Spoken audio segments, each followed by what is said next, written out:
Hello, welcome again to Room 33.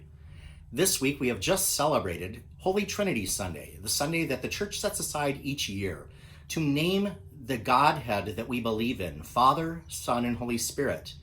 And we believe that the Father is not the Son is not the Holy Spirit, and the Son is not the Father or the Spirit, and the Spirit is not the Father or the Son, but each has an independent identity in the three-part being of God whom we worship. We hear of the Spirit first with God in creation, hovering over the dark places, the void that was the matter of creation. We hear of the Father, who we think of as the creator, but the Son and the Spirit were present at creation, as that passage in the first chapter of Genesis reminds us.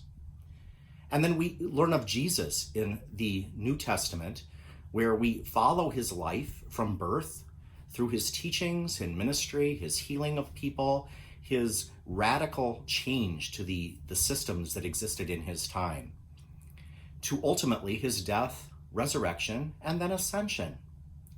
And then we recently celebrated Pentecost, where the Holy Spirit was poured out upon the disciples. They were able to speak in other languages, and the message of Jesus' mission going unto all the world, baptizing and preaching the gospel of the Father, the Son, and the Holy Spirit was to be done unto the ends of the earth.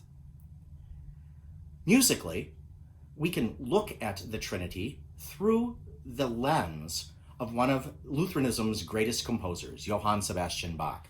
He wrote several trio sonatas. What is a trio sonata, you ask? Well, it is a piece of music usually played on the organ, or could be performed in a chamber setting with individual solo instruments. But there are three of them. Like the Father, like the Son, and like the Holy Spirit, each has a separate function within the piece. At times, they play their individual lines, but then the other line joins with to create cosmic harmony. And in this music of Bach, it's most profound. It begins with two voices, ultimately joins the third voice, and at the very end, all three voices end on the same pitch. What I'm going to perform for you today is the third sonata for organ, which is a set of three movements. I'll be playing the first movement. It has three lines of music, one for the right hand, one for the left hand, and then for the feet. It's really a technical wonder to try to put it all together and make them each articulate their sentences with the proper punctuation at the proper times. It kind of ties you in knots as a performer. It's something that we rarely share with people because it's very difficult to do. But it keeps our technique sharp, and it keeps our musical ears always open for the way that ensemble happens. I hope you enjoy the third sonata in D minor by Johann Sebastian Bach.